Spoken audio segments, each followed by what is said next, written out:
Don't start filming. It would be cool looking. Are you filming? Haha! Okay. So, I was saying that the only person that knew my whole story was the most magnificent entity to grace the surface of this planet. And that's a lady from New Orleans named Mrs. Dolores Ferdinand Marsalis. And when I was in college with Delphio, her son, one of her 6 sons. Now, I wasn't one of her 6 sons, but she treated me like I was one of her 6 sons. And when Delphio would be in the room, because he was doing music production, so he would get music time, and Mrs. Marsalis was on top of it. She knew our curriculum. She knew when we were in classes every semester. Yes, but Delphio had a very weird, he would get last minute to go do the studio. Delphio, people sleep on Delphio. Delphio's a badass motherfucker. What happened? You need some money? Come, I'll give you money.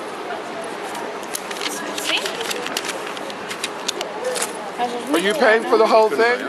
I'll give you money. What? 5 zurück. Ach so, okay. Danke. Bye-bye. Yeah? Dankeschön. Alles gut? Yes. Danke, danke. Yeah. No, but like Delphio's, you see, and you have to say something about Delphio. Delphio, his main objective was music production, producing records.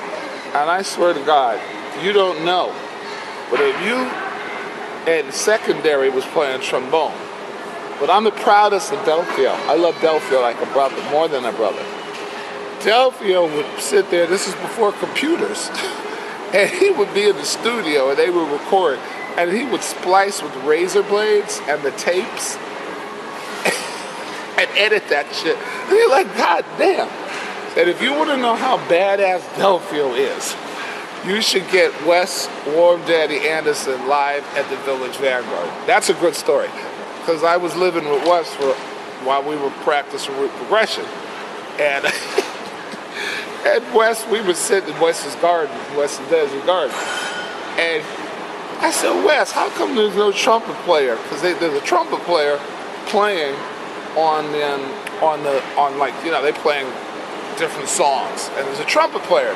And that's Mr. Stanton, who, down in Bourbon Street in New Orleans, they got a club called Stanton's, and that's who it's, you know. But what had happened was, I asked Wes, how come there's no trumpet? And he said what happened was, Mr. Stanton went out jamming with Winton in the middle of the night, all night. And you know, you can't get on stage. I mean, I live with Winton. Winton's got an endurance that you cannot believe. And they playing all high, and he blew out his lips. So then when he would solo, he would be cracking because he'd been playing all night with Winton. So Wes told that Delphio recorded it. And Wes said, man, can we go get that album? Because Delphio cut this where you don't know where the trumpet player comes in and out. That's how badass he is at that shit. And he was doing it before computers. He was doing it with razor blades and the tapes. And then, yes, Delphio's badass. So anyway, but he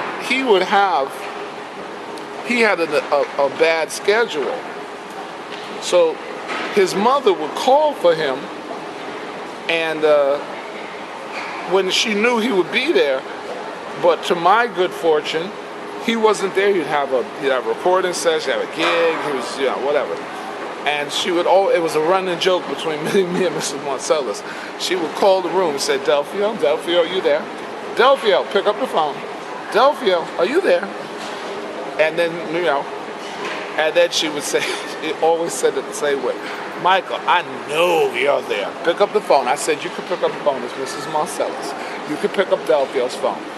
And I would run across that room like a little, you know, when you're like a little kid going to Christmas tree, because Mrs. Marsalis was gonna lay some bad knowledge on you, boy. Mrs. Marsalis,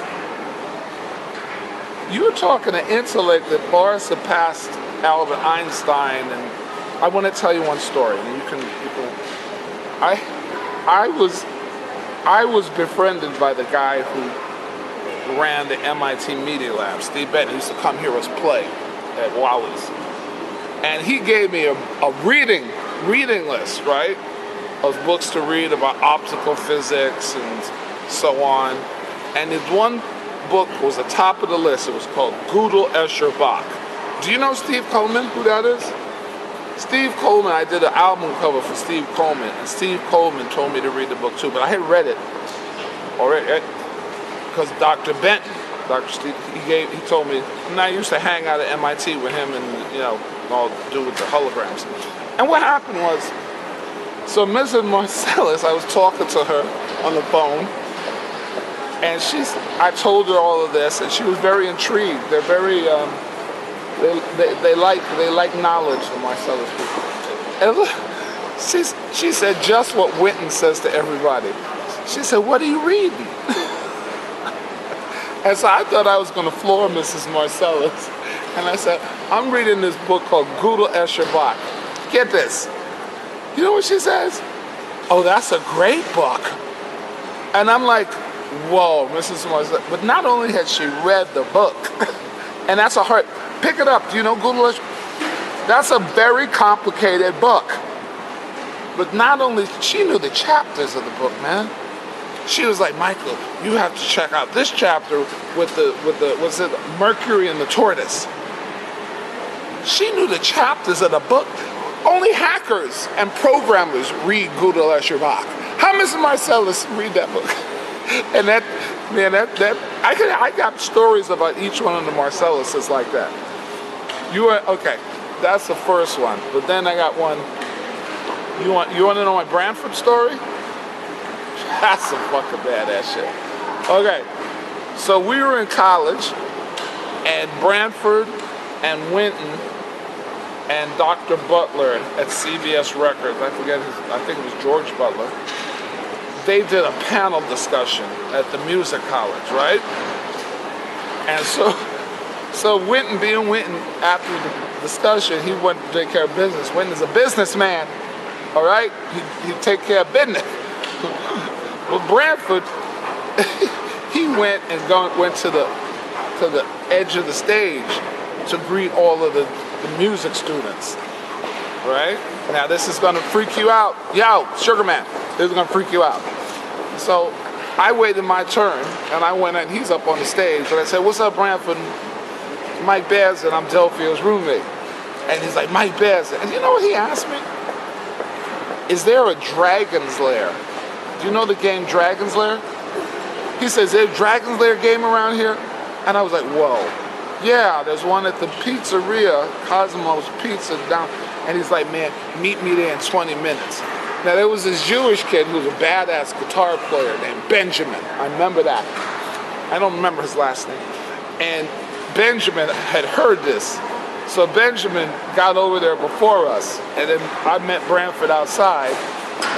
And Benjamin's in there playing the Dragon's Lair. But I play that shit every day because it's a game that was made from the legendary animator Don Bluth, right? And it's basically you have to play the anime.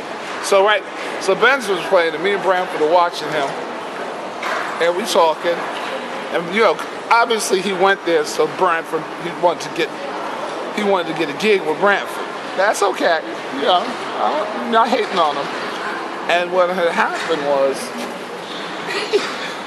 so he lost, and then Branford, and this is the jazz people's trick, right?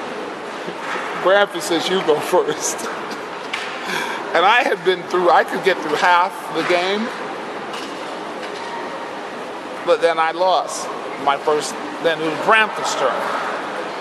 Do you want to hear some crazy shit? Branford played the entire fucking game he got to the end of the game on one turn. And I'm like, He rescued the princess and slayed the dragon. That's a hard-ass game.